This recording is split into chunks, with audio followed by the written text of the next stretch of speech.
গতকালকে Brazil tactically খুবই বাজে দুইটা মিস্টেক করছে, যার কারণে পুরো ম্যাচটাতে আমরা সাফার করছি। কোনোভাবেই ম্যাচের ভিতরে কন্ট্রোল নিতে পারি নাই এবং মরক্কোকে বারবার সুযোগ দেওয়া হচ্ছিল যে আমাদের উপর এসে চার্জ করো।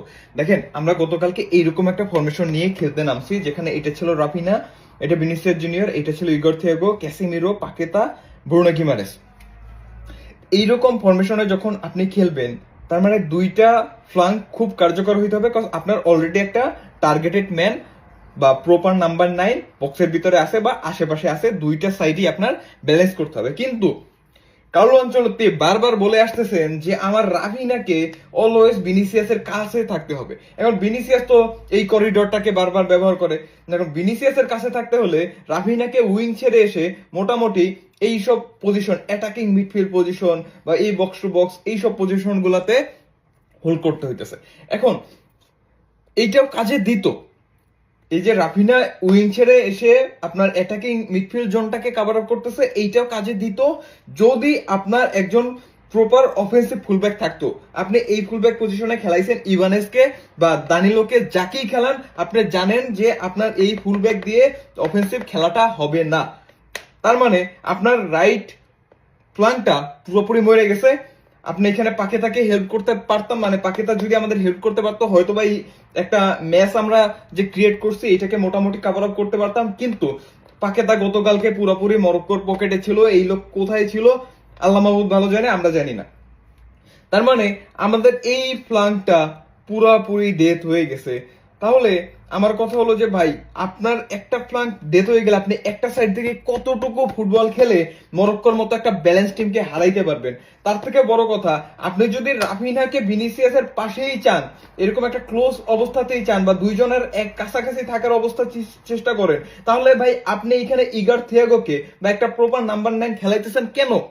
কোনো প্রয়োজনীয়তা নাই। আপনি চাইলে একটা উইঙ্গার বাড়াইতে পারেন, আপনি চাইলে একটা মিডফিল্ডার বাড়াইতে পারেন, যাতে করে এই দুইজন স্পেস পায়। কিন্তু আপনি এখানে একটা লোক রেখে দিচ্ছেন, আবার দুইজনকে কাছাকাছি থাকতে বলতেছেন, পাকেতাকে আপনি ব্যবহার করতে পারতেছেন না, আপনার অফেন্সিভ ফুলব্যাক নাই ভাই। তাহলে এই পজিশনটাতে কে খেলবে, কে এইভাবে আমাদের গোলটাকে বের করতে হেল্প করবে? এখন অপোনেন্ট যদি আগে থেকেই জানে যে ভাই আপনার একটা সাইডই অ্যাটাক করবেন, একটা সাইড পুরোপুরি অফ, তাইলে তো ভাই আপনি কোনোভাবেই বড় দলগুলোর বিপক্ষে ম্যাচ বের করতে পারবেন না। ছোট দলগুলোর বিপক্ষে আপনার কাছে মনে হইতে পারে যে ওকে ফাইন, আমরা তো অনেক ভালো ফুটবল খেলছি। ভাই আপনার ম্যাচ উইনার আছে, ইন্ডিভিজুয়াল পারফরম্যান্স আছে, তারা আপনার গোল বের করে দিবে, সমস্যা নাই। কিন্তু বড় দলগুলোর বিপক্ষে বড় দলগুলো জানে আপনার উইক জন কোনটা, স্ট্রং জন কোনটা, সেই অনুযায়ী খেলাবে। সুতরাং আপনি যদি রাফিনা এবং ভিনিসিয়াসকে ক্লোজ খেলাইতে চান ভাই, আপনার প্রপার নাম্বার 9 কোনোভাবেই এইখানে দরকার নাই, কারণ আপনি জানেন আপনার এই ফুলব্যাক দিয়ে কোনো কাজ হবে না, আপনার পাকেতাকে দিয়ে কোনো কাজ হবে না। সুতরাং আপনাকে প্রপার নাম্বার 9 খেলাইতে হলে রাফিনাকে বলতে হবে ভাই তুমি রাইট উইঙ্গার, তোমার অ্যাটাকিং মিডফিল্ডে কোনো কাজ নাই। আর যদি আপনি প্রপার নাম্বার না খেলেন, তাইলে এখানে আপনি নেইমারকে আনেন, এখানে আপনি ম্যাথিস কুনাকে খেলান এবং রাফিনা ভিনিসিয়াসকে টপকে খেলান। তখন আপনার এই যে চারজন মিডফিল্ডারের যে একটা ডাইনামিক শেপ চাইতেছেন সেটা আপনি পাবেন। আদারওয়াইজ কোনোভাবেই ওই ভিনিসিয়াস রাফিনাকে আমি ক্লোজ খেলাবো আবার এখানে number 9 খেলাবো, it will not work. It will definitely not work because you don't have the fucking fullback who can offensively help. দ্বিতীয় যে ট্যাকটিক্যাল ভুলটা ছিল সেটা ছিল ক্যাসেমিরোর ননসেন্স প্লে। শুনে খুব রুড মনে হইতে পারে, আপনার কাছে মনে হইতে পারে যে ক্যাসেমিরোকে জাজ করার মতো আমি কেউ না, ক্যাসেমিরোর মতো লিজেন্ডারি ফুটবলারকে নিয়ে কথা বলার মতো আমি কেউ না, আমি মানতেছি, বাট আই এম সরি। গতকালকে Casemiro the way he played, it was rubbish. আপনি দেখেন, গতকালকে শুরু থেকে আমরা বুঝতেছিলাম যে আমাদের রাইট উইং নাই, আমরা রাইট উইং এ পকেট হয়ে গেছি, রাইট উইং পুরোপুরি ফাঁকা হয়ে যাইতেছে, আমাদের না অফেন্সিভ ফুলব্যাক আসছে, না রাফিনা গিয়ে হেল্প করতেছে, না পাকুতার কাছ থেকে আমরা সার্ভিস পাইতেছি। তার মানে আমরা যদি বাই এনি চান্স এই জায়গাতে বল লুজ করি বা মরক্কো যদি বল পায়, তারা খুব ওপেনলি আমাদেরকে অ্যাটাক করতে পারবে এবং তারা যে টাইপের ফুটবলটা খেলে, যে কুইক ট্রানজিশনাল ফুটবল, একটা দুইটা পাসেই তারা এটাকে চলে যেতে পারে। তার মানে আমরা এইখানে যখনই বল হারাবো, আমাদের ক্যাসিমিরের কাজটা হলো সে থার্ড সিবির মতো একটা রোল প্লে করবে, যাতে করে আমাদের এই দুইটা সিবি মোটামুটি সেফ জোনে চলে যায়। এবং গতকালকে আমরা দেখলাম কি, যখন মরক্কোর গোলটা বিল্ড আপ হইতেছে, তাদের প্রোগ্রেশন হইতেছে, এই জায়গা থেকে বলটা ব্রাজিল লুজ করছে।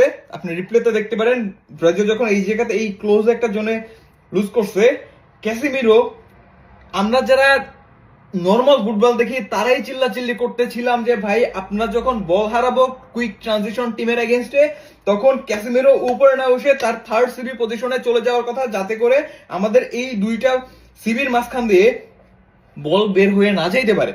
কিন্তু ক্যাসিমিরো গতকালকে যে জিনিসটা করছে, এই লোকে যখন বল হারাইছি তখনও সে আস্তে আস্তে এই জায়গাতে খেলতেছে, দৌড়াইতেছে আস্তে আস্তে করে দৌড়াতে গিয়ে যখন বলটা মিডে আসছে, এই লোকে সিবি পজিশনে না গিয়ে সে ওই জায়গাতে চার্জ করতে গেছে, যে জায়গাতে আমাদের ব্রুনো গিমারেস এবং রাফিনিয়া দুইজনে সে অলরেডি চার্জ করার মতো অবস্থায় চলে গেছে। তাহলে ভাই তুমি এই জায়গাতে কি করতেছো? এবং ঠিক ক্যাসিমিরোর এই ভুলটার কারণে আমাদের মিডফিল্ড থেকে একটা পাসে পুরোপুরি আমাদের ডিফেন্স ভেঙে গেছে। এই হলো আমাদের টেকটিক্যাল অ্যাপ্রোচ। সো কার্লো আনচেলত্তির অবশ্যই ডিসিশন নিতে হবে যে ভাই রাফিনাকে তুমি রাইট উইংয়ে খেলাইতেছো, যদি নাম্বার 9 খেলো রাইট উইংয়ে খেলাইতেছো, রাফিনা তুমি রাইট উইঙ্গার। তুমি যদি এখানে একজন প্রপার নাম্বার 9 না খেলিয়ে ম্যাথিস কুনহার মতো ফলস 9 খেলাও বা নেইমারের মতো একজন অ্যাটাকিং মিডফিল্ডার খেলাও, ওকে ফাইন, তুমি তখন রাফিনাকে বলতে পারো যে ভাই আসো ক্লোজ আসো। যদি তুমি একজন প্রপার নাম্বার 9 খেলাও আবার রাফিনাকেও বলো ক্লোজ আসো, তাহলে ভাই এই সেটটা কভার করবে কিনা? আবার আপনি যদি মনে করেন যে ক্যাসিমিরোর ওই মোবিলিটি নাই, সে আগের মতো দৌড়ঝাঁপ করতে পারতেছে না, আপনি সেকেন্ড হাফে যে জিনিসটা করছেন ফার্স্ট হাফে ওই জিনিসটাই করতে হবে। রাফিনা এই আপনাকে ফেবিনোকে নামাইতে হবে। আমি জানি যে ক্যাসিমিরোর থেকে ফেবিনো কোনো দিক দিকেই বেটার না, but the way Casemiro played এটা তো কোনোভাবে গ্রহণযোগ্য না। সুতরাং ক্যাসিমিরো আপনাকে বুঝতে হবে যে আপনার দায়িত্বটা কি। কার্লো আনচেলত্তির রাফিনাকে বুঝাইতে হবে রাফিনা আমার এই ম্যাচের অ্যাপ্রোচটা কি, এবং শুধুমাত্র রাফিনাকে বুঝাইলেই হবে না, বাকিদেরকে বুঝাইতে হবে যে ভাই রাফিনার কাজটা কি। আপনাদের বাকিদেরকে বুঝাইতে হবে ভিনিসিয়াসের কাজটা কি। আপনি জানেন আপনি এজ এ টিম খেলতে পারতেছেন না, আপনি ইন্ডিভিজুয়াল পারফরম্যান্সের উপরে ডিপেন্ড করতেছেন, দেন আপনাকে বুঝাইতে হবে তোমাদের প্রত্যেকের দায়িত্বটা কি। তোমরা এই যে ইভানেসকে খেলাইতেছেন, ইভানেসকে বুঝতে হবে রাফিনা কোন জায়গায় আছে। পাকেতাকে যদি খেলেন, পাকেতার বুঝতে হবে যে আমার কোন জায়গাটা কভার আপ করতে হবে, তাহলেই আসলে বেটার ফুটবল সম্ভব। Otherwise bullshit.